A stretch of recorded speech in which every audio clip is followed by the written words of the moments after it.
الرحيم الحمد لله الذي نبر قلوب العارفين بنور معرفته وأثبت فؤاد أنبيائه وأوليائه بقصص الأنبياء والمرسلين وأكمل إيمان المسلمين والمؤمنين بولاية علي أمير المؤمنين عليه السلام.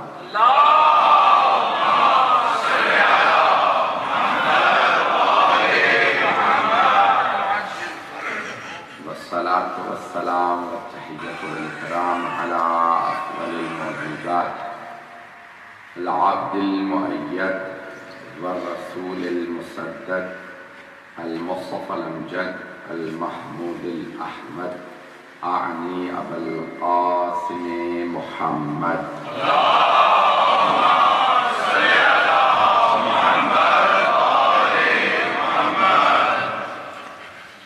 وعلى روحه ونفسه وصحره ووصيه سيد الأشقياء والأصفياء مولى الموالي إمام المتقين علي بن أبي طالب.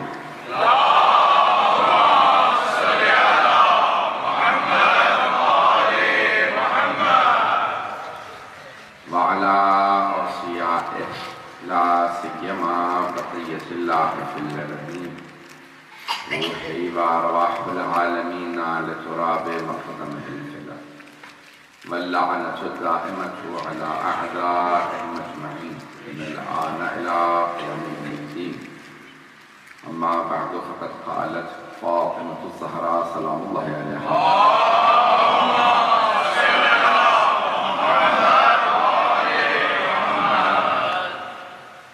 اعلموا أني فاطمة وأبي محمد صلوات محمد وعليه.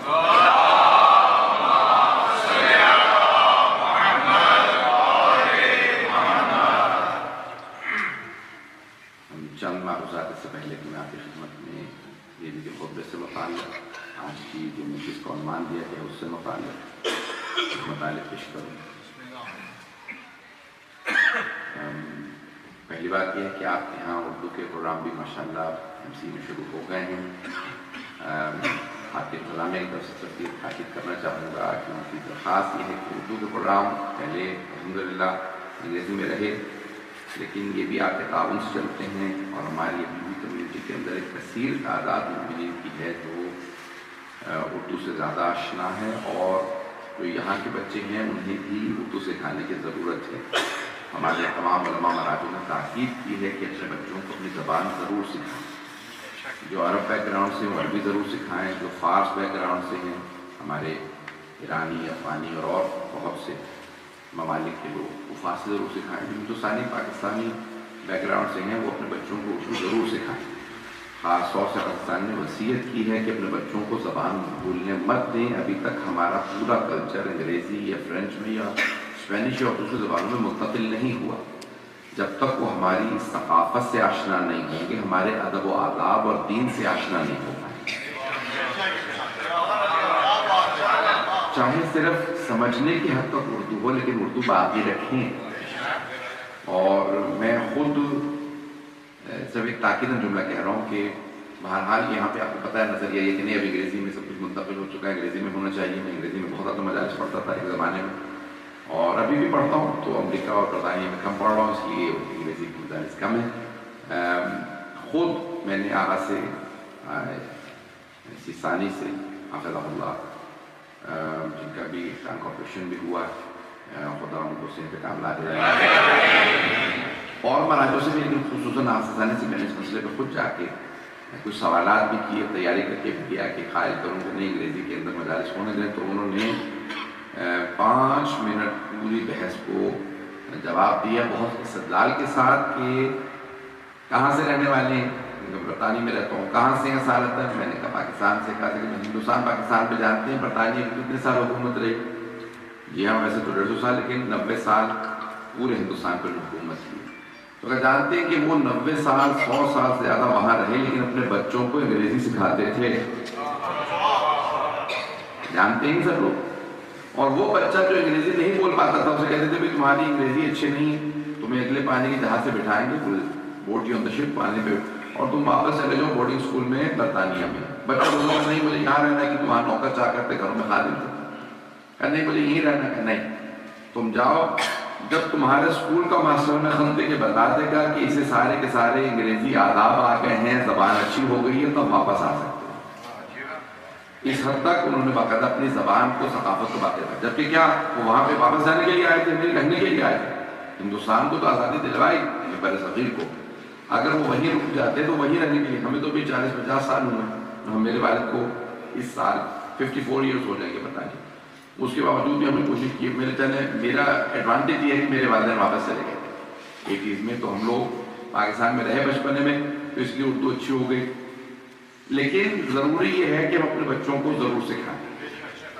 تو بہرحال کی میں صرف اشارتاً کہہ رہا تھا بات، بہت زیادہ تاکید نہیں کروں گا، آپ کہیں کہ بات پورا کا پورا لیکچر ڈائیورٹ نہ ہو جائے.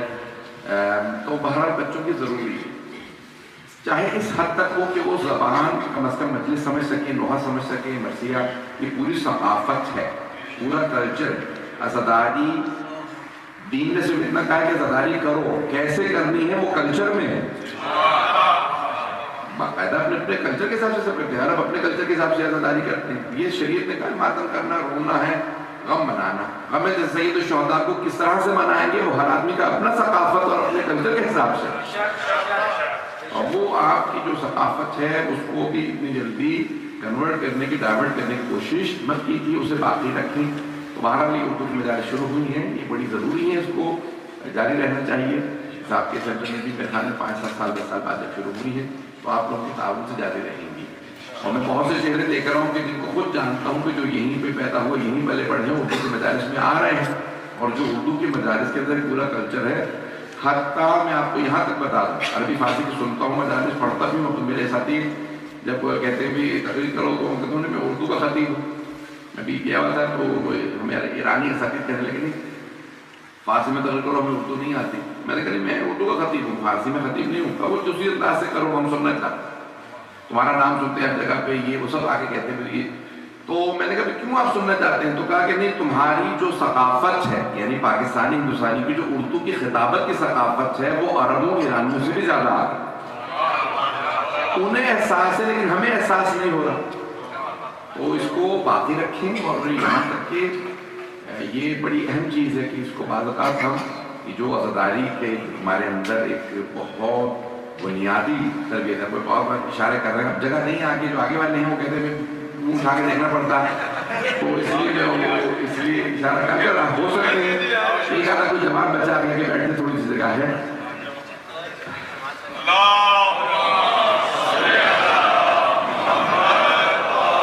آ سکتے تو آگے آتے ہیں.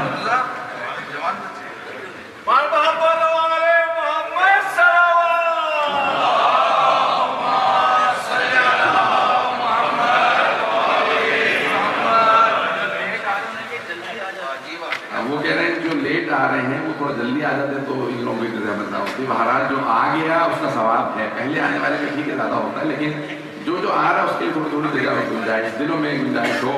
انشاءاللہ تعالیٰ آپ جلدی مت اس کو اور وسعت دے لیں، یہی دعا کر سکتے ہیں. تو انشاءاللہ تعالیٰ تو بہرحال میں یقین پاکستان کی جو 2 ہفتے گزرے ہیں، مجھے میں بیان کرنے کی ضرورت نہیں ہے کہ دن رات ہمارے سفر وغیرہ جو رہتے ہیں، خصوصاً جو پنجاب میں تھا تو وہاں نہ دن اور رات مختلف 3 شہروں میں دوڑ بھاگ لگی ہوئی تھی. رات پہنچا ہوں، صبح سے نکلا ہوں برمنگھم اور وہاں سے سیدھے یہیں آیا ہوں. تو صرف اور صرف جناب سیدہ ہی ہمت دیتی ہیں پڑھنے کی. اب میں اچھا کئی مرتبہ ایسا ہوتا ہے کہ کہتے ہیں مولانا صاحب ابھی ہم نے آپ کی جو ہے وہ 5 مجالس سنی، اپنے مسائل بھی پڑھ دیے، بھائی مجالس وہی ہیں، مجھ سے پہلے میری مجلس پہنچ جائے. اب میں 8 جگہ پڑھ رہا ہوں تو میں کوشش کرتا ہوں پاکستان میں ریپیٹ نہ کروں ایک شہر کے اندر، کیونکہ مجھے پتہ ہے میرا مجمع خاصا چل رہا ہوتا ہے. لیکن جب وہاں سے باہر آ جائیں گے تو 22 مجالس سے کوئی نہ کوئی مجلس ٹکرا جاتی ہے. تو اس لیے بہرحال کوشش کروں کہ نئے مطالب بھی اس کے اندر ہوں. لیکن کیونکہ جب آپ موضوع وہی دے دیں گے جو آپ نے سن لیا کہیں پہ، تو پھر وہی اس کے اوپر میں فتق وہی پورا مقدمہ پیش کروں گا جو میں بھی پیش کر کے آیا ہوں. تو اب سن لیجیے گا پھر بھی، اور پورے انہماک کے ساتھ، اسی شوق کے ساتھ. اور مجھے مقدمہ فتح دیا گیا ہے آپ کے برادران نے، اور خصوصاً جو چند افراد چند سال پہلے قریب ہوئے تھے، اس کے بعد پھر وہی مجھے ایک صاحب نے کہا کہ مولانا میں آپ کی سینکڑوں لوگ، ہزاروں لوگ ہیں جو لکھتے ہیں ای میل وغیرہ کے ان چیزوں سے شیعہ ہوئے یا کیا، تو اس میں سے اکثر لوگ مجھے یہ کہتے ہیں، جو یہاں پہ بھی بعض مجھے جن میں سے آرگنائزر میں سے بھی ایک صاحب ہیں، کہ وہ کہتے ہیں میں شیعہ ہی آپ کی فضل کی تقریر کے بعد ہوا۔ اچھا، سب زیادہ میرے پہ تنقید بھی اسی موضوع پہ ہوتی ہے کہ بھی اس میں تبرک یا بہت سے جملے کہہ جاتے ہیں، اور سب سے زیادہ خدا گواہ ہے، جناب سیدہ گواہ ہیں کہ سینکڑوں کی تعداد میں صرف اور صرف اسی تقریر سے، جس پہ تنقید بھی ہوتی ہے میری، یہ تبرک کے آتے ہیں، اسی تقریر سے سینکڑوں کی تعداد میں جو لوگ مجھے بتا چکے ہیں وہ شیعہ ہوں۔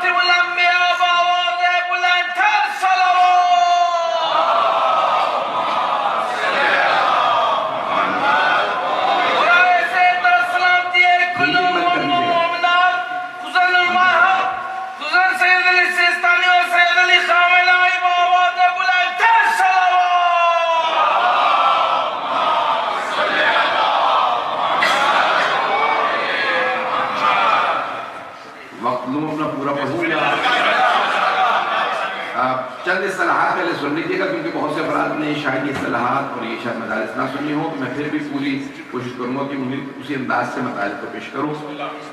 اور ابھی میرے برادر عزیز شیخ رضا عباس علیہ صاحب جو ہمارے ساتھ پاکستان میں پڑھتے رہے ہر جگہ پہ، اور الحمدللہ اتفاق ہو رہا ہے ان کو، تو پروردگار ان کو بھی کریں گے، انہوں نے بھی اشارے کیے ہیں اور کلام میں پیش کرنے ہیں۔ میں پیش کر رہا ہوں، چند اصطلاحات پہلے بتا دوں، پھر تب جو بھی کے خطبے کا میں انتخاب کیا میں پھر انشاءاللہ تفصیل پیش کروں گا۔ تو اب یہ پہلی اصطلاح ہے انفال، سورہ انفال ہے، قرآن کے اندر سورہ بھی ہے اور انفال ایک مفہوم بھی ہے، اصطلاح بھی ہے، ٹرمینالوجی بھی ہے۔ انفال وہ تمام چیزیں جن کا کوئی مالک نہیں ہے، عام طور سے کوئی ان کا مالک نہیں ہوتا، وہ جس کا کوئی مالک نہیں ہے اس کے معصوم مالک ہے۔ نبی اکرم صلی اللہ علیہ وسلم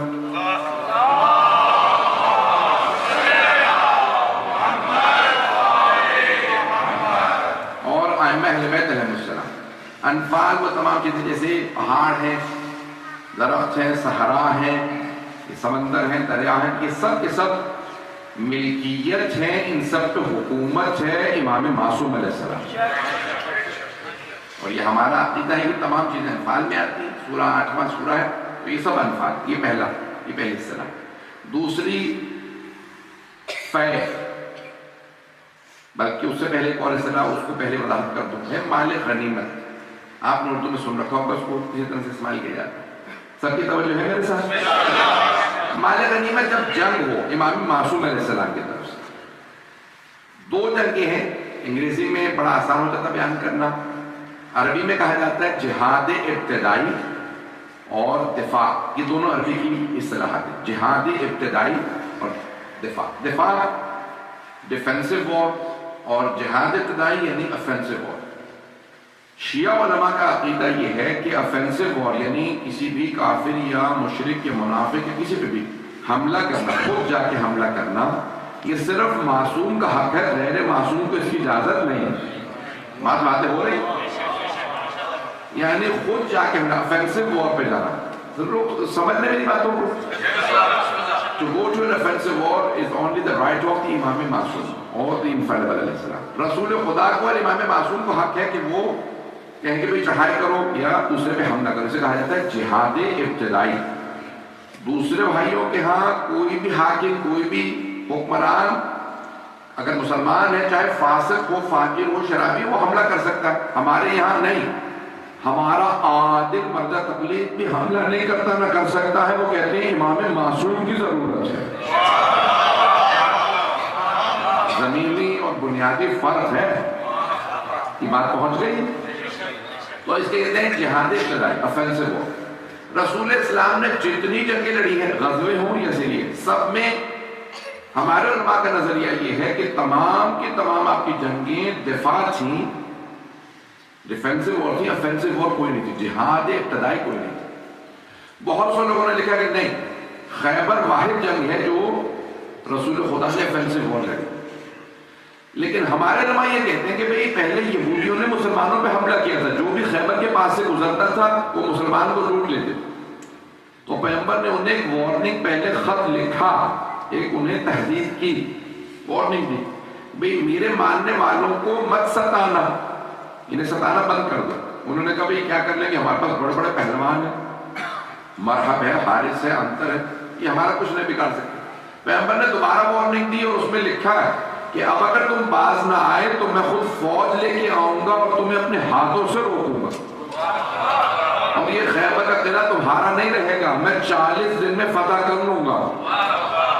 آپ نے دوسری دفعہ خط لکھا، انہوں نے پھر اگنور کر دیا، پھر وہی مسلمانوں کو لوٹتے رہے۔ تیسری دفعہ پیغمبر نے کہا اب میں فوج لے کے خود جاؤں گا کیونکہ میں وارننگ دے چکا ہوں۔ تو میرے حساب سے یہ بھی افینسو وار نہیں ہے، کیونکہ وہ لوٹ رہے تھے مسلسل مسلمانوں کو، پیغمبر نے وارننگ دی تھی، پھر آپ گئے ہیں، اور پھر آپ کے ذہن میں خیبر کی جنگ ہے کہ 39 دن تک لڑتے رہے، پھر 40ویں دن پیغمبر کی نیابت میں علی ابن ابی طالب نے خیبر کو فتح کیا۔ تو یہ اچھا، جب آپ جنگ پہ جائیں، چاہے افینسو ہو ڈیفینسو ہو، جب اگر مسلمان کسی کافر سے جنگ کرتے ہیں تو جو کچھ ان سے ملتا ہے، مال غنیمت، تو جس کو وار بوٹی کہا جاتا ہے انگریزی کے اندر، تو اسپوائلز آف وار، مختلف اصطلاحات ہیں، تو اب وہ انفال تو انہوں نے اسپوائلز آف وار لکھا ہے کہ نہیں، وہ ہے مال غنیمت، مال الغنیمہ عربی میں کہتے ہیں، اردو میں بھی مال غنیمت کہتے ہیں۔ رسول اسلام کہتے تھے جتنے لوگوں نے جنگ میں حصہ لیا ان کا اس میں حصہ ہے، سب کا نہیں۔ اب تک لوگ ہیں، خاموشی توجہ کی علامت ہے یہاں۔ تو اب رسول اسلام نے کہا بھی جو مال غنیمت ملے گا اس میں سب کا حصہ، سب سے زیادہ حصہ فاتح کا، جو بھی لیڈر ہوتا تھا جس کی وجہ سے جنگ جیتتے تھے، کہتے تھے رسول خدا سب سے زیادہ حصہ فاتح، فاتح ہمیشہ علی بن ابی طالب علیہ السلام ہے۔ تو ہر جنگ میں جناب امیر فاتح ہیں سوائے جنگ تبوک کے، جہاں پہ آپ کے بھائی جناب جعفر طیار گئے تھے اور رسول خدا نے کہا تھا یا علی آپ مدینے میں رک جائیے اور مشرکین سے مدینے کو بچا کے رکھیے گا کیونکہ وہ حملہ کریں گے میری ایبسنس میں، میرے جانے کے بعد۔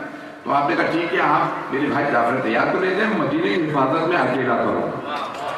کب تک ہے؟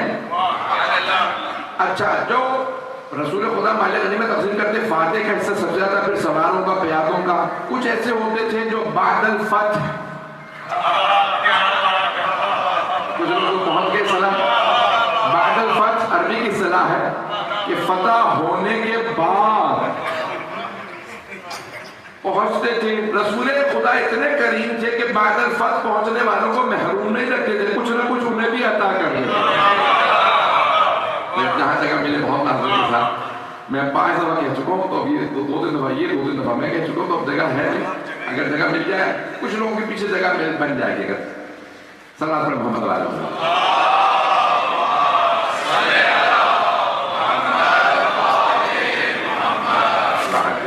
توجہ میرے ساتھ رکھیے گا۔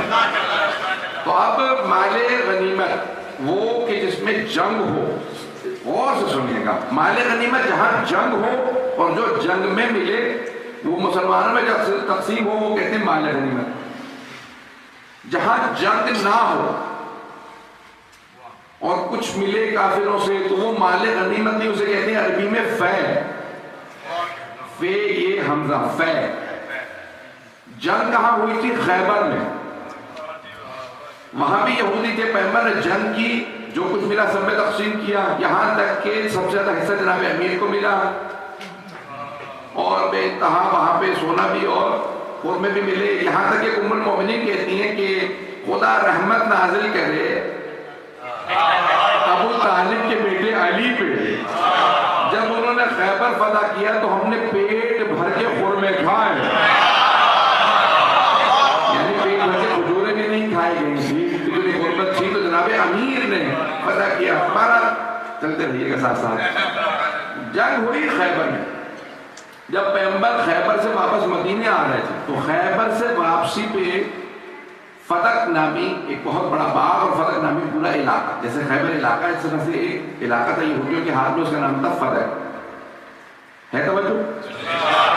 فتق پہ جب پیغمبر اسلام پہنچے تو وہاں کے یہودیوں نے خود ہی رسول خدا سے کہا ہم سرنڈر کرتے ہیں اور یہ حصہ بھی آپ کو حکومت میں دیتے ہیں، حملہ کوئی نہیں ہو، کوئی جنگ نہ کیجیے گا۔ ہمیں سننے میں آیا ہے کہ آپ کی فوج میں کوئی حیدر کرار ہے، ہم لوگ حیدر سے نہیں لڑ سکتے کیونکہ ہم لوگوں نے مرحب حارث اندر کو دیکھ رکھا تھا، بہت قدامت، بہت بڑے بڑے جوان تھے، اور سننے میں آیا کہ ایک حیدر نے سب کو پچھاڑ دیا، تو ہم جنگ نہیں کریں گے، وہی سرنڈر۔ تو رسول خدا اب اللہ نے فوراً آیت نازل کی، سنیں آیت کو کہ وما رکبتم الخیال، یعنی خیول کہا جاتا ہے خیل عربی میں گھوڑے کو، جمع بھی ہے خیول یعنی گھوڑوں، اور تم خچروں پہ اور گدھوں پہ سوار ہو کے نہیں گئے، نہ ہی تم اونٹوں پہ سوار ہوئے، نہ ہی تم نے تلواریں کھینچی، یعنی جنگ نہیں ہوئی، تو اس میں تمہارا کوئی حصہ نہیں ہے۔ اللہ مسلمانوں سے مخاطب ہو کے کہہ رہا ہے اے مسلمانوں اس میں تمہارا کوئی حصہ نہیں، یہ سب کچھ فے ہے، کیونکہ وہاں جنگ نہیں ہوئی تو وہ مال غنیمت نہیں ہے، فے ہے، فے صرف رسول خدا کا۔ اب کلیئر ہو گئی بات کہ پہلے انفال، دوسرے مال غنیمت، تیسرے فے، فے صرف رسول خدا کا، کیونکہ اس میں جنگ نہیں ہوئی۔ تو باغ فتح رسول خدا کا، اب وہ پیغمبر کی ڈیسیجن ہے، وہ فقراء میں تقسیم کریں، مساکین میں تقسیم کریں، اسی کے بجٹ سے ساری جنگوں کا جو خرچہ آتا تھا وہاں سے دیں، اپنی حکومت گورنمنٹ چلانے میں، کیونکہ باغ بہت بڑا تھا، بہت بڑا باغ تھا، اس کے بجٹ سے سارا کی ساری حکومت چل رہی تھی۔ اچھا پیغمبر اسلام کو جیسے ہی باغ فتح ملا، اللہ نے کہا یہ فے ہے، اس میں مسلمانوں کا کوئی حصہ نہیں، تو آیت نازل ہوئی اس کے بعد سورہ شورا کی، سورہ نمبر 42 کی آیت نازل ہوئی وَآتِ ذَا الْقُرْبَى حَقَّهُ، اے میرے حبیب اپنے قرابت داروں کو ان کا حق دے دیجئے۔ وَآتِ ذَا الْقُرْبَى حَقَّهُ، اے میرے حبیب اپنے قرابت داروں کو، اپنے مسلمانوں کے قرابت داروں کو نہیں، اپنے قرابت داروں کو ان کا حق دے دیجئے، خیرات نہیں۔ وَآتِ ذَا الْقُرْبَى حَقَّهُ، جو ان کا حق بنتا ہے انہیں دے دیجئے۔ توجہ رکھیے گا، تو اب یہاں پہ جیسے ہی آیت نازل ہوئی تو پیغمبر نے دیکھا میرے قرابت داروں میں سب سے قریبی ہیں Fatima, give the right to your close ones، اپنے close ones، جو سب سے the closest to the holy prophet was Fatima الزہرا۔ اب جو سب سے کلوز تھی ان سے رسول خدا نے کہا کہ بھئی اللہ نے آیت نازل کی حق دے دیجئے، میں باغ فتح آپ کو دیتا ہوں۔ پیغمبر نے تحریر لکھی اور جناب سیدہ سے کہا باغ فتح آپ کا ہے۔ So it was basically simply certified by the holy prophet as a ruler of the time, as the governor of the Muslim state۔ تو انہوں نے خود رسول خدا نے in writing he appointed حضرت فاطمہ الزہرا as the person owner of فتح۔ اپنی حیات میں پیغمبر نے لکھ کے تحریر میں جناب سیدہ کو باغ فتح دے دیا۔ پتہ نہیں اب تک بات آگے ہے یا نہیں، پورا مجھے کہا گیا تھا پورا کیس پریزنٹ کیجئے گا، میں یہاں کے کورٹ کے حساب سے کیس پریزنٹ کر رہا ہوں۔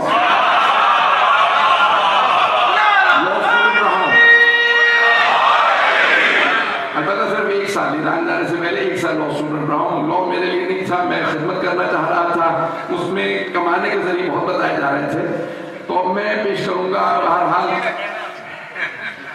بہرحال لائرز خدا کو انشاءاللہ کامیاب فرمائے اور صلی اللہ علیہ وسلم۔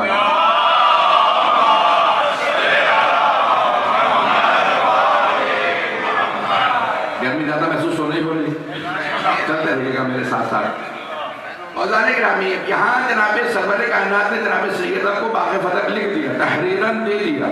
It was pledged by the holy prophet، اور جو بھی کہہ لیجیے آپ اس کو، چاہے وہ اپوائنٹمنٹ لیٹر ہو یا باقاعدہ لیٹر آف سیل تو نہیں تھا، لیکن بہرحال ایک گورنمنٹ کو حق حاصل ہوتا ہے کہ اگر کسی کو بھی اس کا ٹرسٹی یا اس کا اونر اپوائنٹ کرے تو وہ باقاعدہ سرٹیفائڈ ہوتا ہے۔ رسول خدا نے اپنی مہر کے ساتھ، اپنے اسلام کے ساتھ جناب سیدہ کو تحریر میں دیا کہ باغ فتح آپ کا فے ہے، یعنی پیغمبر کا تھا، اور پیغمبر نے کہا مجھے اللہ نے کہا کہ اپنے قرابت داروں کو ہفتے میں باغ فدق آپ کو دیتا ہوں. اب جناب سیدہ نے جملہ کہا میں فدق میں نہیں جاؤں.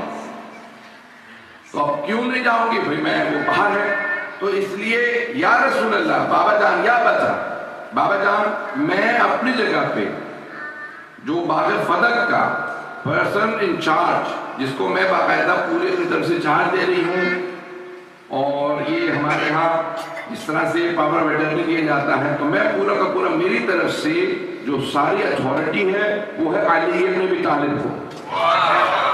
لوگ ہیں بی بی نے فوراً اسی وقت جناب سیدہ صلی اللہ علیہ وسلم نے کہا کہ میری طرف سے سارا کا سارا اس کا جو پاور آف اٹرنی جو کچھ اس کی رننگ کے اوپر کاسٹ آتی ہے پورا کا پورا اس کو مینیج کرنا ٹو مینٹین اینڈ مینیج اس کا سارا اس کو حالی وہاں پہ اپوائنٹ کی جاتی ہے کیونکہ میں بچوں کی وجہ سے پیش کر رہا ہوں. اس زمانے میں بھی باغات کی دیکھ بھال کے لیے حالی بھی ہوتے تھے یعنی کسان ہیں جو اس کے باقاعدہ پانی دینا اس کا باقاعدہ پھل اتارنا اس کی پوری لک آفٹر ہوتی ہے. بہت بڑا باغ تھا تو اس کے لک آفٹر کے لیے میں باقاعدہ جناب امیر سے کہتی ہوں کہ یہ اس کو لک آفٹر کریں گے. تو جناب امیر نے فوراً اسی وقت رسول خدا کے سامنے جناب سیدہ سے کہا پیپر کی جو سند ہے یہ آپ رکھیے دیکھ بھال میں کروں گا. اب تک مقدمہ کلیئر ہے. تو جناب امیر نے فوراً کہا کہ ٹھیک ہے لک آفٹر میرے ذمہ ہے میں اس کی دیکھ بھال کروں گا.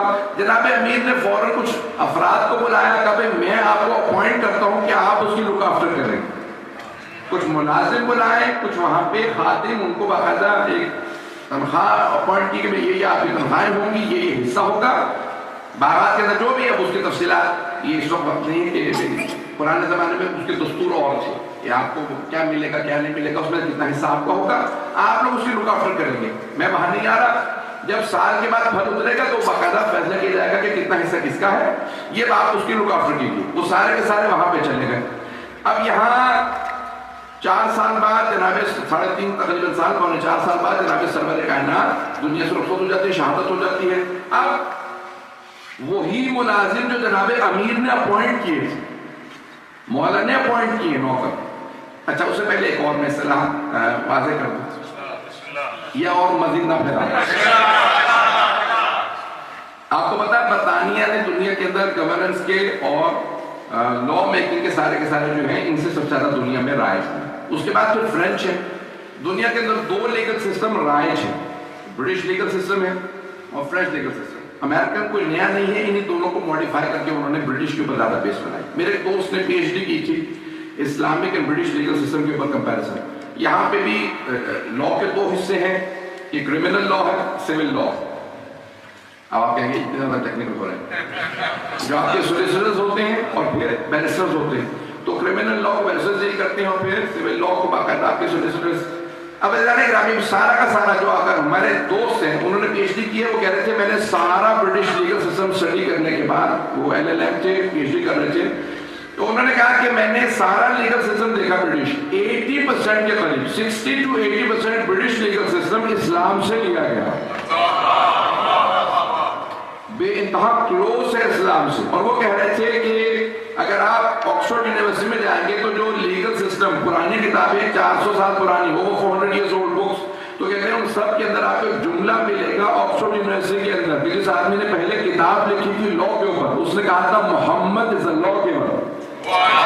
دنیا کو قانون دینے والی ہستی کا نام محمد ہے صلی اللہ علیہ وسلم.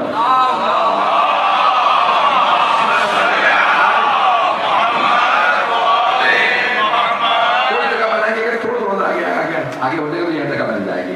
اور حبیب خدا خاتم الانبیاء باوز بلند صلوات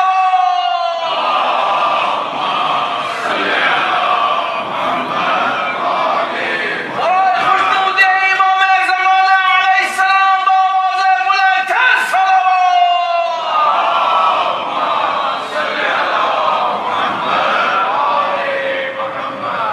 چلیں گے نا. قانون دینے والی ہستی کا نام رسول خدا رسول اسلام نے. وہ تو نام لیتے ہیں آپ کو پتا کہ یہ لوگ تو رسول اللہ نہیں کہتے. تو انہوں نے کہا کہ قانون دینے والی ہستی رسول اسلام کی ہستی. ایک قانون جو برطانیہ نے پوری دنیا میں رائج کیا اور وہ قانون اسلام کا. عربی میں اس قانون کا نام ہے قاعدۃ. قاعدہ یعنی رول یا لا. اور اسے کہا اردو میں آپ کہتے ہیں قانون. سن رہے نا حضرات؟ قاعدہ قانون. اردو میں کہتے ہیں قاعدہ قانون کیا ہے اس بات کا؟ تو عربی میں کہتے ہیں قاعدۃ الید. ید کہتے ہیں ہاتھ کو، یاد یہ دانت. قاعدۃ الید یہ کیا ہے؟ انگریزی میں اسے کہا جاتا ہے لا of possession. Law of position یہ ہے، برطانیہ نے سب جگہ راج کیا، پوری دنیا میں آج یہ قانون رائج ہے. جو شے جس کے پاس ہے وہ اسی کی ہے، وہ اس کا مالک ہے. لا آف پوزیشن. یا ماما میرے پاس ہے، اس کا مطلب ہے میں مالک ہوں. اگر کوئی آدمی کہتا ہے یا ماما ان کا نہیں ہے میرا ہے، تو اسے پروف کی ضرورت ہوگی کیونکہ پوزیشن میرے پاس ہے. اسلام کہتا ہے کہ البینۃ علی المدعی. بینہ گواہ یا دلیل، مدعی لائے گا دعویٰ کرنے والا، کلیمنٹ. ایک ہوتا ہے ڈیفینڈنٹ، دوسرا کلیمنٹ. پتہ نہیں آپ لوگ جو ہیں میرے ساتھ یا میں اکیلا جا رہا ہوں. ایک ہوتا ہے ڈیفینڈنٹ، میں ڈیفینڈنٹ ہوں کیونکہ میں کہہ رہا ہوں یہ ماما میرا ہے. کلیمنٹ ہے جو مدعی ہے، دعویٰ کرنے والا. میں ہوں دفاع کرنے والا، میں دفاع کر کے کہتا ہوں یہ ماما میرا. کلیمنٹ جو میرے خلاف دعویٰ کرنے، اسے کہتے ہیں مدعی. وہ ساری کی ساری دلیلیں وہ لائے گا، پروف وہ لائے گا، پروف وہ لائے گا جو کلیمنٹ ہے. مدعی دلیل لائے گا، گواہ بھی وہی لائے گا، سارے پروف وہی لائے گا. اسلام میں جرم ثابت ہوتا ہے 3 طرح سے. اگر سننا چاہیں گے، مجھے کہا یہی گیا تھا پورا مقدمہ پیش کرنا، انتظامیہ سے بعد میں لڑتے رہیے گا. تو انہوں نے کہا تھا پورا کا پورا لیگل کیس پیش کیجیے، تو میں لیگل کیس پیش کر رہا ہوں. اسلام میں 3 طرح سے، عدالت میں 3 طرح سے. عدالت میں in the Islamic court there are 3 ways of proving a case. 3 طرح سے ثابت ہوتا ہے. نمبر 1، جب گواہ موجود ہو، پہلے وٹنسز ہوں. نمبر 1 وٹنسز سے ثابت ہوتا ہے کیس، نہیں تو ثابت نہیں ہوتا. Number 2 if a person pleads guilty، اگر مجرم خود ہی ایک بالغ جرم کر لے ثابت ہو جائے گا. یا ایک بالغ جرم کرے کہ ہاں میں نے یہ گناہ کیا، میں نے جرم کیا. یا گواہ موجود ہو، وہ کہ میں نے نہیں کیا، گواہ کہ ہاں ہم نے دیکھا تھا. تیسرا طریقہ خود قاضی کا اپنا علم ہے، knowledge of the judge. جج کہتا ہے نہیں میں نے خود دیکھا تھا. اب اسے گواہوں کی ضرورت نہیں ہو کیونکہ خود قاضی ہے. 3 طرح سے کیس ثابت ہوتا ہے. اب تک ہے مجمع 9 تو بج گئے. چلیں گے یہ اگلے والے مجمع میں کہ لوگوں پکڑ لیتے گا. میں اب پورا کیس پیش کروں گا. میں نے ساری تمہید باندھی ہے، اس سارے کو ریکارڈ ضرور کیجیے گا. خدا رہا میں پورا ذکر دے رہا ہوں. میں پورا کا پورا کیس آپ کے سامنے پریزنٹ کر رہا ہوں. اب یہاں 3 طرح سے میں نے بتا دیا. حضرات گرامی، ایک مرتبہ جناب سیدہ پیغمبر اسلام کے پاس دروازے پہ کوئی آیا، دستک دی. جناب سیدہ دروازے پہ آئے گا، کیا بات ہے، کون؟ کہا کہ بی بی ہم آپ کے جو نوکر ہیں، ملازم، we are your servants, we were working in فدق، ہم باغ فدق پہ کام کر رہے تھے، ملازم. ہمیں حکومت نے نکال دیا. The government has expelled us. ہم سب کو نکال دیا. کیوں؟ حاکم کہتا ہے، خلیفہ کا یہ کلیم ہے کہ باغ فدق اب ہمارا ہے، تمہارا نہیں. انہوں نے ہمیں نکال دیا. بی بی نے کہا ٹھیک ہے جا سکتے. اب ایک مرتبہ بی بی نے سب سے کہا ذرا بتاؤ حکومت کو، tell the government I'm going to make my claim، میں اپنا کلیم کرنے والی ہوں. انہوں نے میرے ملازمین کو نکال دیا. 3 دن کی مہلت دے رہی ہوں. سارے مدینے میں بات پھیل گئی سیدہ مدعی ہے، گورنمنٹ کے خلاف کلیم کرنے والی، دعویٰ رکھتی ہیں کہ انہوں نے میرے ساتھ ظلم کیا ہے، یہ میرا سارا کا سارا باغ فدق میرا تھا. یہ بی بی نے پیش کیا. تیسرے دن جناب سیدہ آ گئے. ساری مستورات کو بلا اپنے خاندان کی، جتنی آپ کی کزنز وغیرہ تھے، دور کے رشتہ دار عزیز، سب سے کہا ساری خواتین آ جائیں. سب بلکوں کے اندر آئے کیونکہ میں اکیلی تنہا نہیں جانا چاہتی. میرے چاروں طرف مستورات کھڑی ہو تاکہ حجاب باقی رہے. یہ بی بی نے باقاعدہ پورا اہتمام کیا تنہانے کے. اور ایسا نہیں ہے کہ کسی کو معلوم نہیں ہوا کہ کوئی کہے ہمیں پتہ نہیں تھا. تو اب یہاں پہ جناب سیدہ سلام علیہ آئیں اور آنے کے بعد تفصیل سے خطبہ دیا ہے. اب جو بی بی نے کلیم خطبہ سنانی، وہاں پہ بی بی نے جو کلیم کیا، ایک مرتبہ جناب سیدہ سلام علیہ نے کہا کہ بھئی یہ باغ فدق میرا ہے. دلیل کیا ہے کہ آپ کا ہے؟ بیوی نے کہا قاعدۃ الید، قاعدۃ الید law of possession, law of possession کے تحت یہ میرا، میرے بابا نے قانون دیا قاعدۃ الید، جو شے جس کے پاس ہے وہ اسی کی ہے۔ وہاں میرے ہاری کام کرتے ہیں، علی نبی طالب نے وہاں پہ اپوائنٹ کر رکھے لوگ جو کام کر رہے تھے، تم نے ان سب کو نکال دیا۔ بھئی ہمارا تھا تو میں نے اپوائنٹ کیے نا،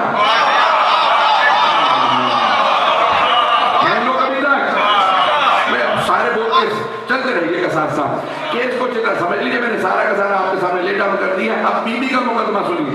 تو بی بی نے پہلا دعویٰ کیا، کہا بھئی یہ باغ فتح میرا ہے، اور میرا ہونے کی دلیل یہ ہے کہ میرے پاس ہے،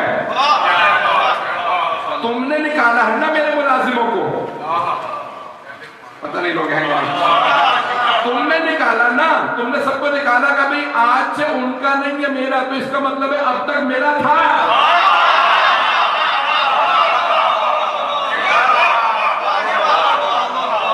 تم کہتے ہو آج سے ان کا نہیں ہمارا، ہم نے قبضہ کر لیا، تو اب تک میرا تھا۔ تو دلیل لا، جناب سیدہ سلام اللہ نے فرمایا کہ بھئی تو دلیل لا، اگر تو کہتا میرا نہیں ہے تو مجھے دلیل کی ضرورت نہیں، میرے پاس ہے، I have the possession، میرے پاس اس کی، میرے پاس قبضہ ہے۔ اردو میں کہا جاتا ہے قبضہ، possession۔ وہ کہتے ہیں قبضہ کو تب ملے گا جب پیسے دے دیں گے، تو بیوی نے کہا قبضہ میرے پاس ہے، تو کہتا ہے باغ فتح میرا نہیں ہے، تو دلیل لا، تو ثابت کر کہ میرا نہیں ہے، میرے پاس ہے۔ اس نے کہا نہیں، میں تو اس سے چھین چکا ہوں، آپ گواہ لائیے میں دے دوں گا۔ بیوی نے کہا ٹھیک ہے، تو میرے پہلے گواہ ہیں علی، پتہ نہیں لوگ ہیں نہیں۔ ہو کیا رہا ہے؟ سارا میں ایک اور بات پیش کر دوں، جب یہاں پہ کوئی کہے کہ بی بی کیوں گواہ لے کے آ رہی تھی، بی بی کہہ رہی ہے کہ ٹھیک ہے I will play on your terms، case میں تمہاری ٹرمز اینڈ کنڈیشن پہ لڑوں گی، میں نے کہا ہے کہ باغ فتح میرا، تم کہتے ہو کہ ہم نہیں مانیں گے، بھئی میں نے تمہیں دلیل دے دی، میرے ملازم کام کر رہے ہیں تو میرا، تم نے نکالا، تم دلیل لاؤ، کہا نہیں دلیل لاؤں گا، گواہ لائے تو دے دوں گا۔ بیوی نے کہا اچھا تم نے یہی ٹرمز اینڈ کنڈیشن سیٹ کی ہے نا، توجہ شرائط تم نے رکھی کہ گواہ لا دیں تو عطا دے دیں گے واپس۔ بیوی نے کہا ٹھیک ہے، میرے پہلے گواہ علی ہے۔ اس نے پلٹ کے کہا نہیں، علی کو میں گواہ قبول نہیں کروں گا، I will not accept him as your witness، انہیں میں گواہ نہیں قبول کروں گا۔ بیوی نے کہا کیوں؟ کہا کیونکہ وہ آپ کے شوہر ہے۔ بیوی نے کہا کہ قرآن میں لکھا ہے کہ شوہر بیوی کے حق میں گواہی نہیں دے سکتا۔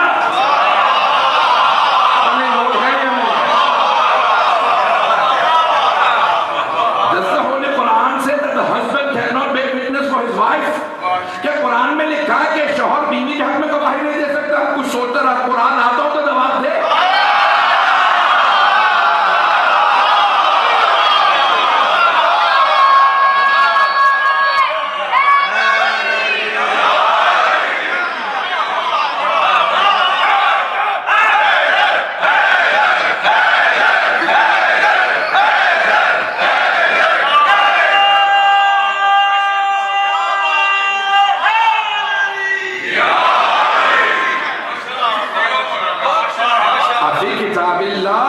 کیا قرآن کریم میں لکھا، اللہ کی کتاب میں لکھا ہے کہ شوہر بیوی کے حق میں گواہی نہیں دے سکتا؟ کچھ دیر سوچتا رہا کہ قرآن میں تو نہیں۔ بیوی نے کہا پھر کیوں؟ کہا نہیں بس میں قبول نہیں کروں گا۔ بیوی نے کہا کیا حدیث میں ہے میرے بابا نے تجھ سے کہا تھا؟ کہا نہیں انہوں نے بھی نہیں کہا۔ کہا پھر کیوں قبول نہیں کرے گا علی کی گواہی؟ کہا قبول نہیں کروں گا۔ بیوی نے کہا ٹھیک ہے، پھر ام ایمن میری گواہ۔ حضرت ام ایمن کون ہے؟ حضرت آمنہ، رسول خدا کی جو والدہ تھی نا، حضرت آمنہ، ان کی کنیز تھی۔ اللہ نے انہیں اتنی لمبی زندگی دی کہ رسول خدا کی بھی ولادت کی وہی گواہ تھی کہ دنیا میں پاک و پاکیزہ آئے تھے، عام بچوں کی طرح نہیں آئے تھے۔ پتہ نہیں لوگ ہیں یا نہیں۔ اب رسول خدا کو کیسے ملی؟ اپنی ماں سے میراث میں۔ رسول خدا نے کہا جائیے کیونکہ آپ نے مجھے پالا، میں نے آزاد کیا، کہ مجھے آزادی نہیں چاہیے، میں خدمت کروں گی آپ کی اور آپ کی بیٹی کی خدمت۔ جناب سیدہ کی بھی وہی گواہ، امام حسن کی بھی وہی گواہ، امام حسین کی بھی وہی گواہ، پنجتن میں سے 4 ہنسیوں کی گواہ جناب ام ایمن، 4 کی، کیونکہ مولا کی ولادت ہے کعبے میں۔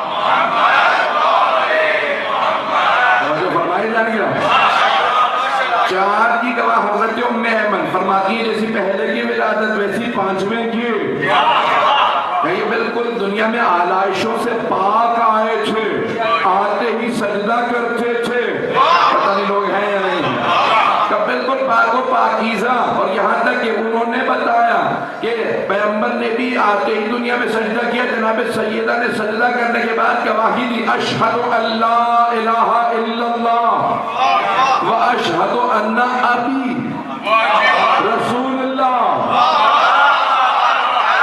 جناب سیدہ نے کہا تھا میں گواہی دیتی ہوں کوئی معبود نہیں سوائے اللہ کے، اور میرے بابا اللہ کے رسول، میرے بابا، بھئی ساری دنیا کہے گی محمد رسول اللہ، جناب سیدہ واحد ہستی ہے، واحد ہستی جو کہیں گی میرے بابا۔ اور اس خطبے میں بھی نبی نے فرمایا کہ ابھی دون نسائکم، میرے بابا ہیں، صرف میرے بابا ہیں، تمہاری خواتین میں سے کسی کے بابا نہیں پہنچا سکا۔ بی بی نے اس خطبے میں بھی کہا ابھی دون نسائکم، صرف میرے بابا ہیں، تمہاری خواتین میں سے کسی کے بابا نہیں۔ بھئی وہاں سارے صحابہ موجود تھے اور بیٹیاں ہوتی،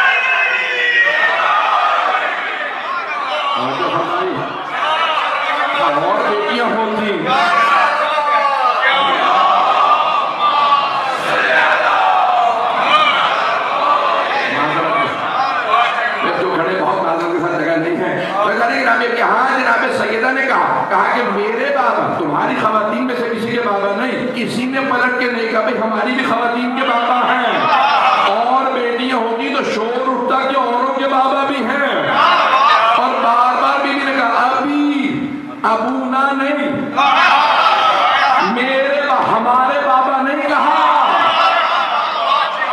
صرف میرے بابا، صرف میرے بابا۔ دونوں نے ساتھ تم میں سے یہاں پہ ایک مرتبہ جناب سیدہ نے کہا بھئی میری دوسری گواہ ہے ام ایمن، میں جناب ام ایمن کی تاریخ پیش کر رہا تھا،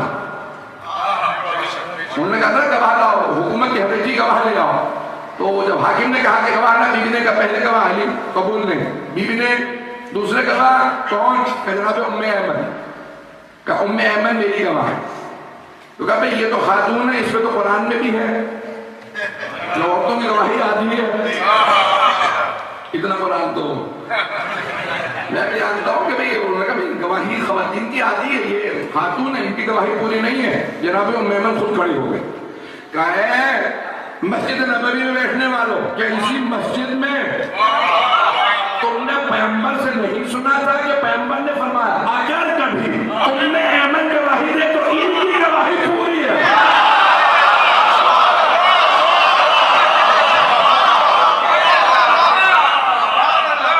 اسے کہا جاتا ہے کہ she has an exception۔ Pakistani کتنے بیٹھے ہیں یہاں؟ تقریباً اب پاکستانی جو سیاست کو فالو کرنے والے ہیں نا، انہوں نے جملہ سنا ہوگا پاکستانی حکمرانوں سے، ہمیں استثناء چاہیے، استثناء، we need an exception، ہمیں استثناء چاہیے۔ حکمران پاکستان میں شور بچا رہے، ہمیں استثناء چاہیے، یعنی قانون یہ ہے، we accept the law says this، یہ قانون ہے، لیکن ہمیں استثناء دے دو، یعنی ہمیں ایکسپٹ کر دو۔ میں یقین مانیے جتنا زور لگا رہا ہوں میں اپنی طاقت سے زیادہ پیش کر رہا ہوں آپ کی خدمت میں، ہمیں ایگزمپٹ کر دو، ہمیں اس قانون میں شامل نہ کرو، ایگزمپشن چاہیے۔ اب وہاں کے جج کہتے نہیں ہم ایگزمپٹ نہیں کریں گے، اتنی بڑی چوری پہ ایگزمپشن پہنچ رہی ہے۔ ایگزمپشن کہا جاتا ہے استثناء، وہ سب استثناء مانگ رہے ہیں، پیغمبر نے استثناء دیا لیکن حیثیت شخصیت دیکھ کے چوروں کو نہیں دیا۔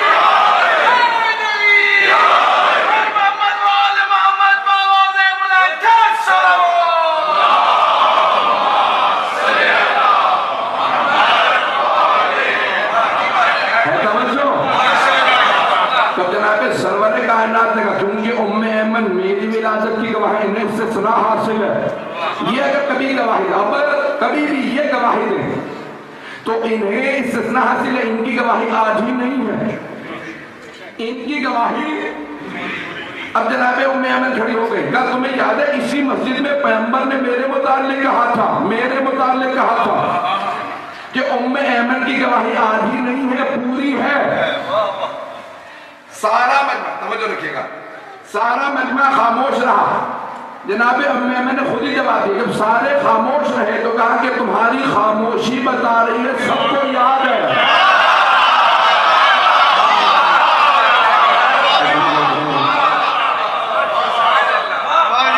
بات پہنچ رہی؟ کئی مرتبہ کہتے ہیں کہ سوال جو ہے نا وہ الٹے انداز سے کرنا چاہیے۔ میں آپ لوگوں کو یاد ہے تو یاد بھی ہوگا تو کہا حکومت موجود ہے، قوم بولے سب سے بعظمت سے ان کا کی حال ہے، بیچارے ایئرپورٹ میں کھڑے ہیں، ہمارا حال کیا ہوگا؟ بات پہنچ رہی ہے کہ میں پاکستان کے حالات نہیں سنا رہا، میں مدینے کی کہانی سنا رہا۔ ہم میں سے کوئی سارے خاموش، جناب ام ایمن نے کہا کہ سب کی خاموشی بتا رہی ہے سب کو یاد ہے، نہیں تو تم آبجیکٹ کرتے، تم لوگ کہتے ہمیں یاد نہیں، پیغمبر نے نہیں کہا تھا، تمہاری خاموشی بتا رہی ہے۔ پتہ نہیں لوگ ہیں یا نہیں، بات پہنچ رہی؟ جناب ام ایمن نے کہا کہ بھئی سب کی، لیکن پھر بھی حکومت نے کہا ہمیں گواہی قبول نہیں۔ فوراً جناب سید نے کہا ٹھیک ہے میرے پاس 2 گواہ اور ہیں۔ اچھا کئی چیزوں پہ 2 گواہ چاہیے ہوتے ہیں، 2 گواہ بی بی نے کہا اور ہے، اور میراث ثابت کرنے کے لیے 2 ہی گواہ چاہیے ہوتے ہیں، انہیریٹنس کے معاملات میں 2 گواہ چاہیے، تو پتہ نہیں لوگ ہیں، میں پورا کیس ہی پیش کر رہا ہوں۔ تو بی بی نے کہا میرے پاس 2 گواہ اور ہیں۔ حلیمہ نے پوچھا کون ہے؟ بی بی نے کہا میرے دونوں بیٹے حسن و حسین۔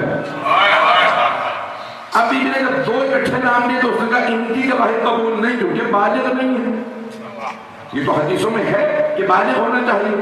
بی بی نے کہا اچھا بالغ نہ ہونے پہ تو گواہی قبول نہیں کر رہا، جب میرے بابا نے کہا تھا الحسن والحسین سیدہ شباب اہل الجنہ،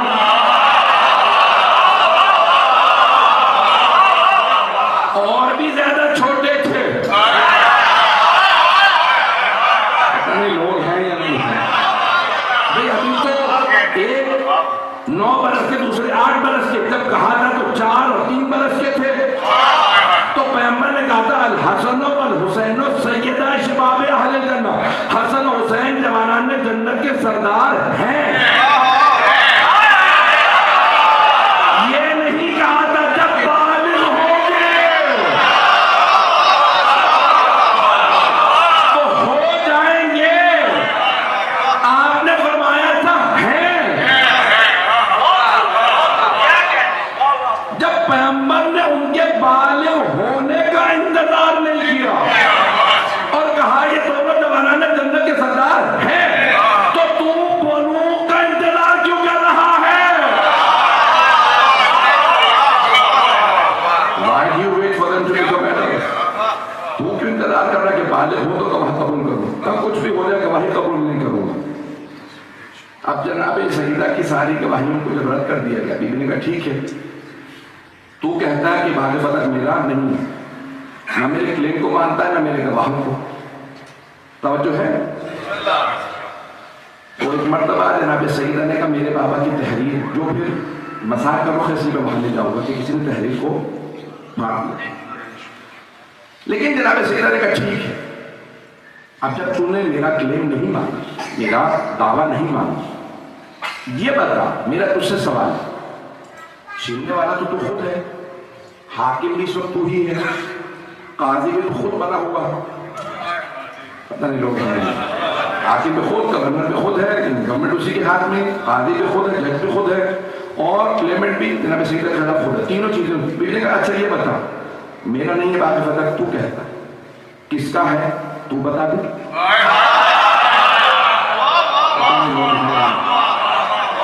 If it doesn't belong to me, who does it belong to? یہ بتا میرا نہیں ہے نا باغ فتح تو کس کا ہے؟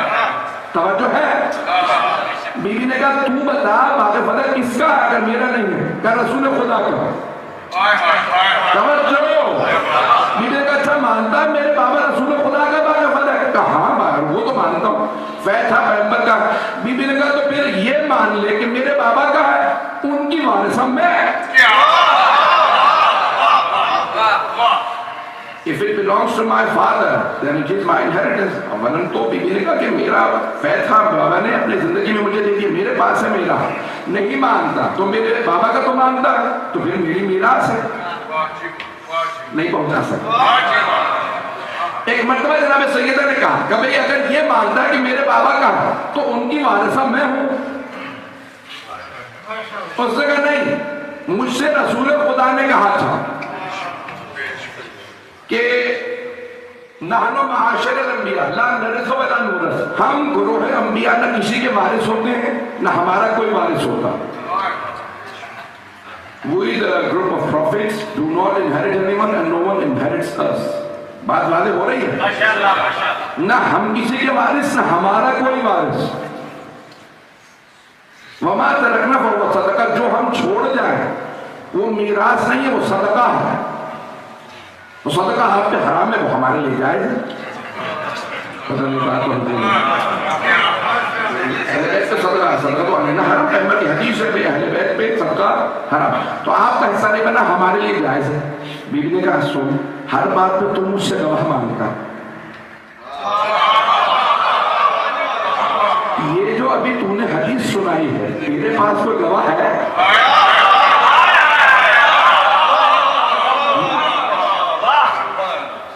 یہ بھی تم نے حدیث اپنے پاس سے گھڑ لی. You just fabricated a tradition from the Holy Prophet, that the Holy Prophet said to me that whatever we leave behind is not inheritance. Do you have a witness for this? کیا تیرے پاس کوئی گواہ ہے، کوئی شاہد ہے کہ میرے بابا نے ایسی حدیث کہی؟ کہ نہیں، گواہ تو نہیں.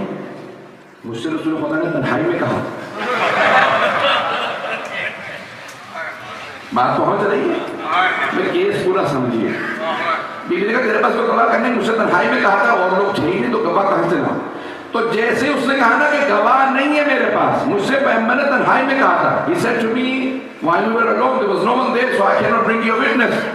ایک اور خاتون کھڑی ہو گئی، وہ خلیفہ سے کہنے لگی بابا جان پردے میں بیٹھی ہوئی تھی، سن رہی تھی جب پیغمبر آپ سے کہہ رہے تھے، میں گواہ ہوں، I am a witness. رسول خدا نے آپ سے کہا تھا، میں سن رہی تھی پردے میں. تو پلٹ کے خلیفہ نے کہا اب تک تو گواہ نہیں تھا، اب تو میرے پاس گواہ بھی ہے، اب تو بالکل ہی نہیں دوں گا. اچھا کیا ہوتا ہے کہ جھوٹے کا حافظہ نہیں ہوتا. فارسی کا محاورہ ہے دروغ کو نہ حافظہ نہ باشا. The ones who fabricate things, the ones who tell lies, they don't have good memory because they told a lie today, they will make up another tomorrow. To cover up their lies, they will keep lying. بات واضح ہو رہی ہے؟ تو ایک بیٹی نے کہا کہ میں نے سنا تھا. آپ کہیں گے بھئی جناب سیدہ کی ہر بات کو قبول کرنے چلا جا رہا ہے، ان لوگوں کی کوئی بات قبول نہیں، کیونکہ خود ہی انہوں نے اپنے آپ کو کنٹرڈکٹ کر دیا. غور سے سنیں، اسی بیوی نے جس نے جناب سیدہ کے خلاف گواہی دی تھی کہ میں نے سنا تھا پیغمبر نے کہا میرے بعد کوئی وارث نہیں، نہ ہم کسی کے وارث نہ ہمارا کوئی وارث. کل جب اس کا باپ مرا کہا ان کے پیغمبر کو ان کے گھر میں دفنایا تھا، تو کہا میرے باپ کو میری میراث میں دفنا دو پیغمبر کے گھر میں، میری میراث میں، نہیں سمجھنا۔ She turned around and said, bury my father in the house of the Holy Prophet, in my part of the inheritance. As soon as she turned around and said, in my part of the inheritance, جیسے ہی وہ کھڑی ہوئی نا، کہا میری میراث میں میرے باپ کو دفنا دو، امام حسن مصطفیٰ کھڑا ہوگا، کہا نانی اماں آپ نے میری ماں کے خلاف گواہی دی تھی کہ بیٹیوں کو کوئی وارث نہیں تھا، بیٹیوں کا وارث نہیں تو بیویوں کو کیسے ملا؟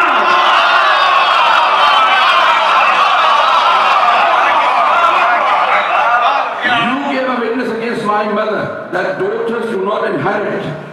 If the daughters don't inherit the Holy Prophet, then how can the wives? آپ نے کہا تھا کوئی بیٹی ہو، بیٹیاں جتنی بھی ہو، کوئی وارث نہیں ہو سکتی، تو پھر بیویاں وارث کیسے؟ خبر آ گیا مطلب، اب بات واضح ہو رہی ہے۔ آپ نے کبھی سوچا کہ بھئی وہ افراد کیسے پیغمبر کے پاس دفن ہے؟ دو بیٹیاں تھیں، دونوں نے کہا کہ ہمارے باپ کو میراث میں دفنا دو، یہی ہوا، اور کہا نہیں بیٹیاں نہیں ہو سکتی، بیٹی یہاں پہ نہیں، نواسا یہاں نہیں، کیوں؟ خبردار، کیونکہ وارث کوئی نہیں ہوتا رسول خدا کا، جب بیٹی وارث نہیں، نواسے وارث نہیں، ان کی خبریں جنت البقیع میں پیغمبر کے گھر میں غیروں کو، اور وہ بھی سسرال، ان کی میراث ہے، بیٹی کی نہیں۔ میں سب جملہ کہہ کہ میں معذرت کے ساتھ، لیکن میں چاہتا تھا کہ آن ریکارڈ ساری باتیں کلیئر کی، ابھی بھی مقدمہ مکمل نہیں ہوا۔ 10 منٹ چلیں گے۔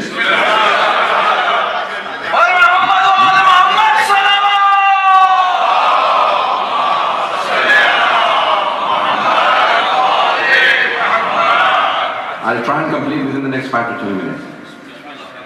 جناب سیدہ نے کہا کہ بھئی کیسے تم بات کر رہے ہو کہ نہیں میرے پاس اب گواہ بھی ہے، ہم میراث نہیں دیں گے۔ بیوی نے کہا تمہارے پاس گواہ بھی نہیں، حدیث کا جو تم نے ابھی بھی گھڑی بیوی الفاظ کے استعمال کر رہی ہے، یو ہیو فیبریکیٹڈ، تو نے ابھی اپنے پاس سے گھڑی ہے حدیث، یہ فیبریکیشن ہے۔ اس نے کہا کیسے فیبریکیشن ہے، میرے پاس گواہ بھی ہے۔ بیوی نے کہا میرے بابا پہ قرآن نازل ہوا تھا، میں کیسے مان لوں میرے بابا کوئی ایسی حدیث کہیں گے جو قرآن کے خلاف ہو؟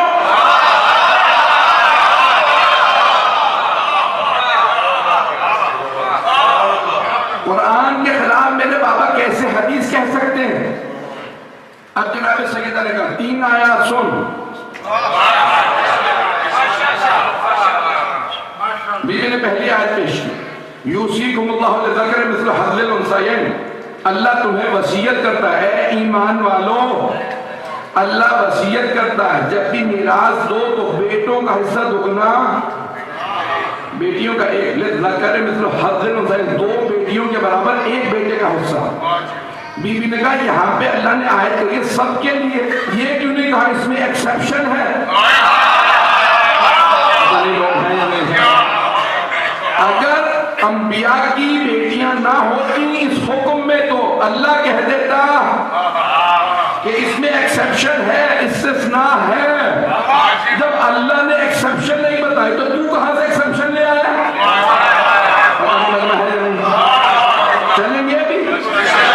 میں نے پہلی آیت پڑھی ہے، بی بی نے کہا قرآن میں لکھا ہے تمام اہل ایمان کے لیے، کیوں نہیں کہا اس میں انبیاء کے گھر والے نہیں ہیں؟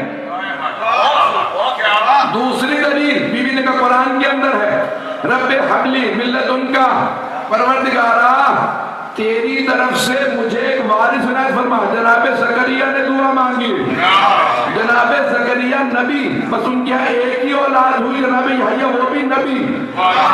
جناب زکریا نے دعا مانگی، یرثنی و یرث من آل یعقوب، جو میرا بھی وارث ہو، ساری آل یعقوب کا وارث ہو۔ اللہ نے ایک ہی بیٹا دیا یحییٰ نبی، وہ وارث ہے، جس کے وارث ہے وہ بھی نبی زکریا۔ بی بی نے کہا تو کہتا ہے نہ انبیاء کسی کے وارث نہ ان کا کوئی وارث، اس آیت میں اللہ جس کا وارث بتا رہا ہے وہ بھی نبی، جو وارث ہے وہ بھی نبی۔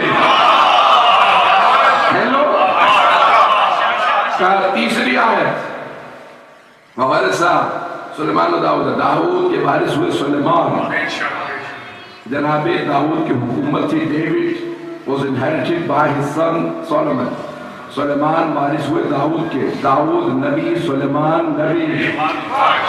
تو کہتا انبیاء کا کوئی وارث نہیں، وہ کسی کے وارث نہیں. یہاں جو وارث ہے وہ بھی نبی، جس کا وارث ہے وہ بھی نبی. پتہ نہیں لوگ ہیں یا نہیں. میں نے کہہ دیا میں مکمل کر رہا ہوں کہ گرمی کی حرارت بڑھ چکی ہے. اور عزیزان گرامی، اس وقت جو حالت ہے میری کہ جناب سیدہ کا جب مقدمہ پیش کر رہا ہوتا ہوں تو کیفیت کچھ اور ہوتی ہے کہ یہاں جناب سیدہ فرما رہی، خود فرما رہی کہ میرا تو مقدمہ کیوں رد کر رہا؟ انبیاء کے وارث میں نے قرآن سے پیش کر دی. سنا کچھ دیر اور سننے کے بعد کہا ٹھیک ہے لیکن میں قبول نہیں کرتا. جیسے کہا قبول نہیں کرتا تو بی بی نے کہا سن. اور بعض نے یہ بھی لکھا کہ کہا میں قبول کرتا ہوں.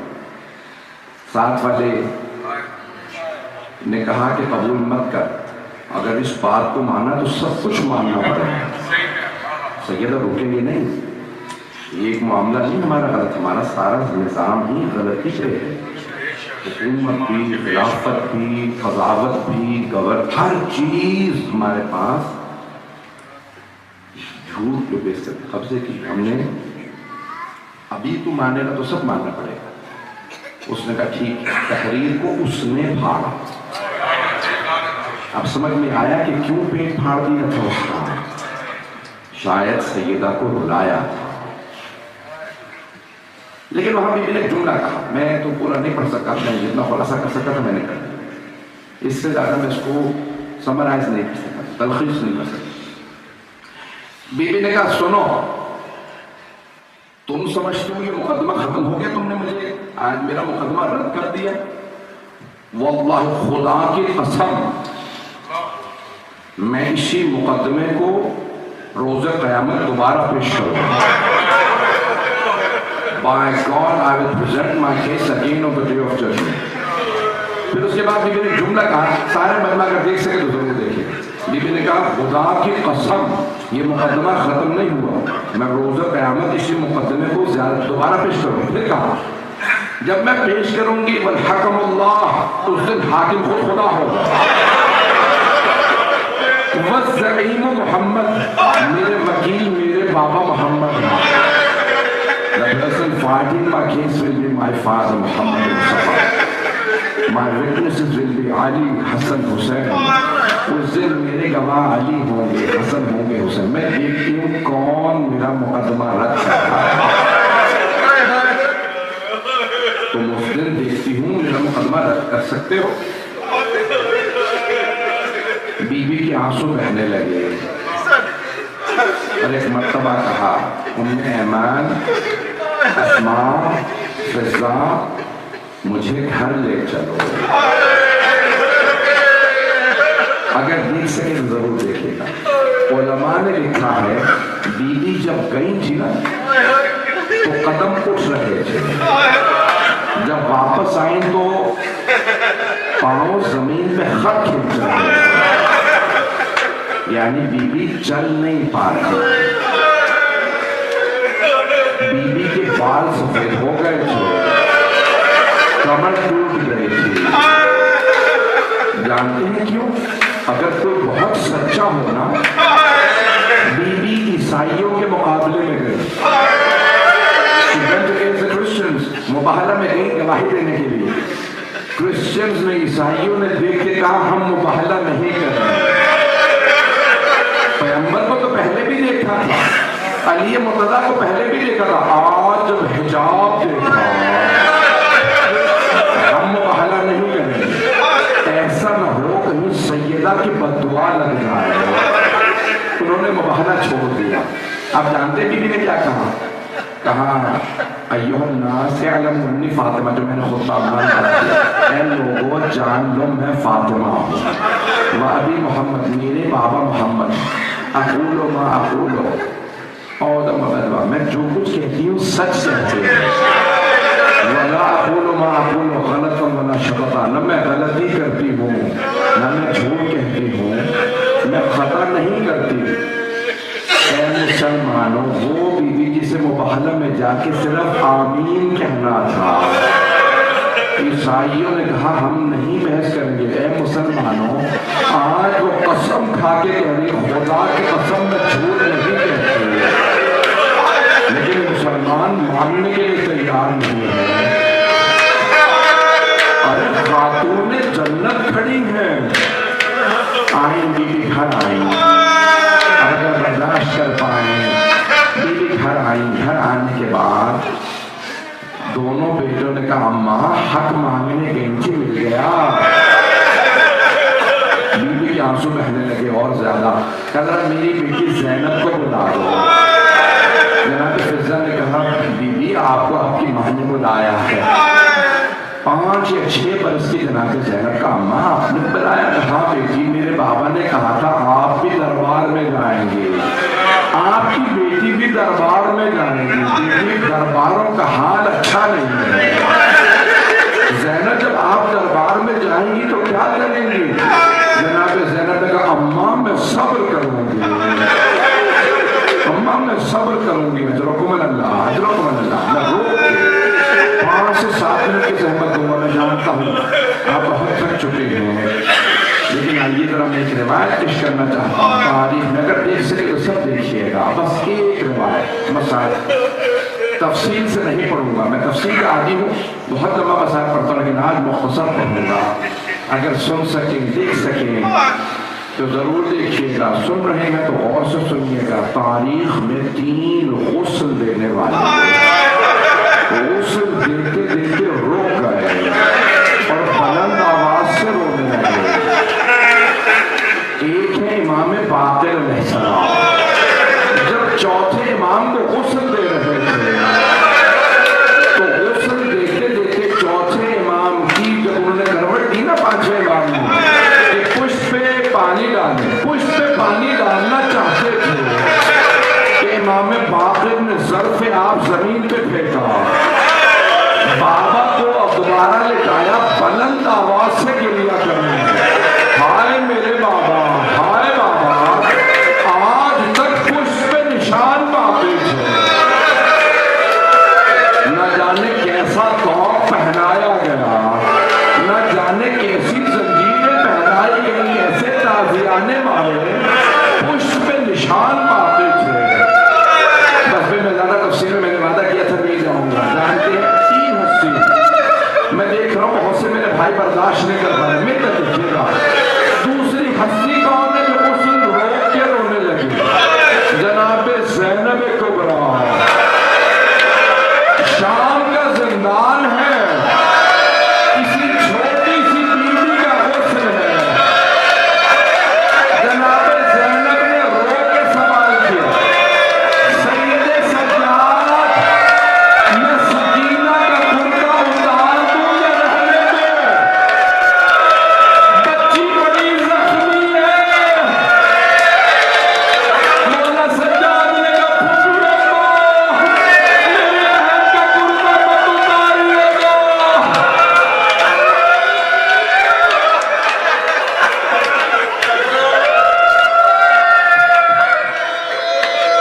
جانتے ہیں تیسری ہستی کون؟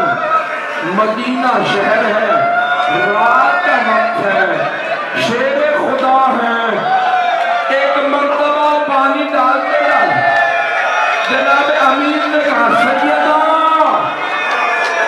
ہاتھ ہٹائیے، آپ جانتی ہیں پورے بدن پہ پانی ڈالنا واجب ہے۔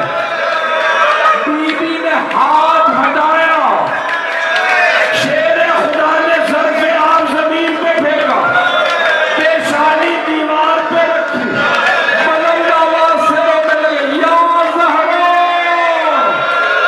یا زہرا۔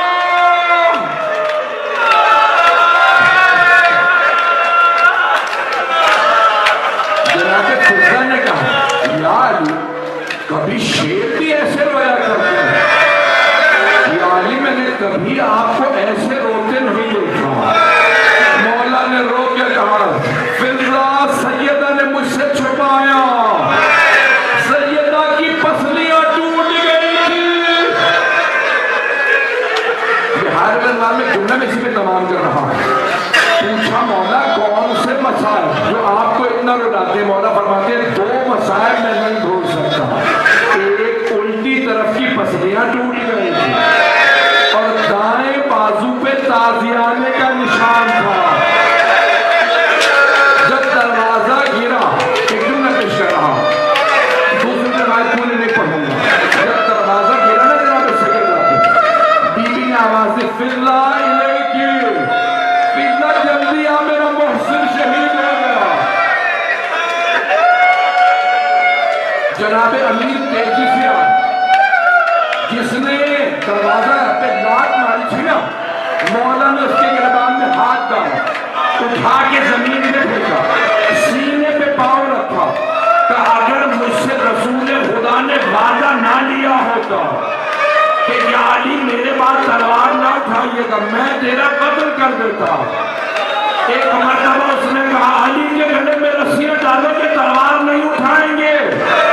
جب رسیاں ڈالی نہ لے جانے لگے، جب میں دیکھیے گا جب لے جا رہے تھے مولا کو، جناب سیدہ بھی زمین پہ تھی، بی بی نے مولا کی ابا کو پکڑا، کہا میں لے جانے نہیں دوں گی۔ اس منعون نے اپنے غلام سے کہا فاطمہ سے علی کی ابا چھڑا، اس نے تازیانہ مارا، بی بی کے ہاتھ سے ابا چھوٹ گئی۔ اللہ لعنت اللہ علی القوم۔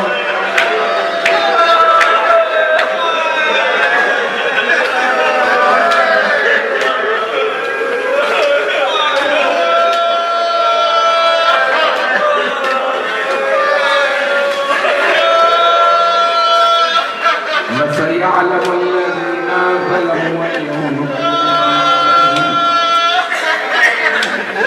ہاتھوں کو بلند کیجیے، دو منٹ بدلنے جب غسل دے دیتے ہیں تو کفن دیا جاتا ہے، جانتے ہیں کفن کے بعد کیا کیا جاتا ہے؟ وداعی کے لیے گھر والوں کو بلایا، ودا کر لو، کفن دے دیا گیا۔ جناب امیر نے آواز دے کر فضلا میرے بچوں سے کہو ماں سے ودا کر۔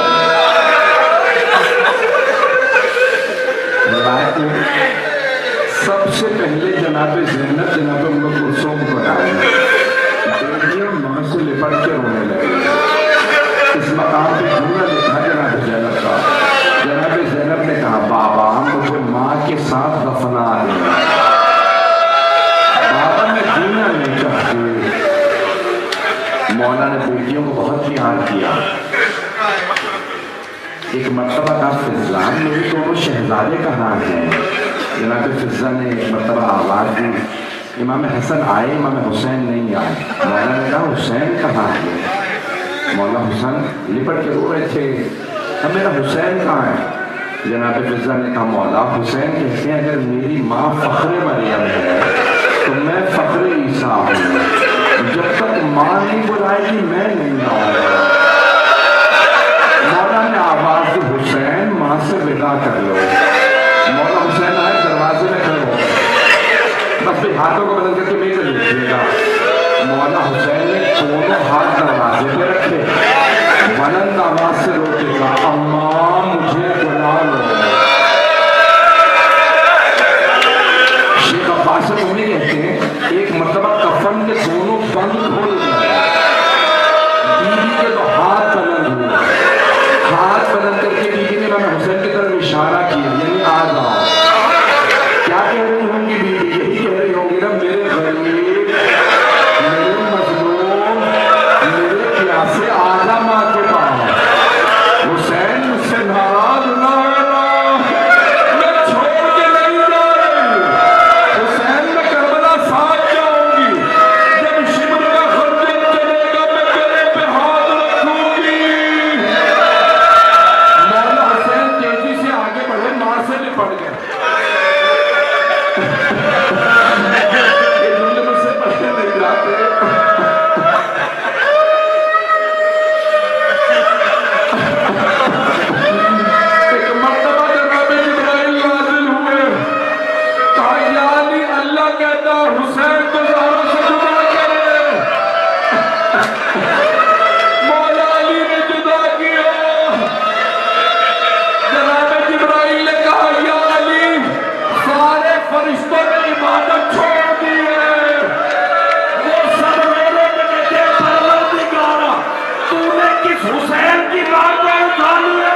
شہداء جو جناب عراق میں شام میں ہوئے حرم کی بارکت ان کی درجات بلند فرما، ہم سب کی عاقبت بخیر فرما، اپنی حاجات مانگنے کے واسطہ دینے والا۔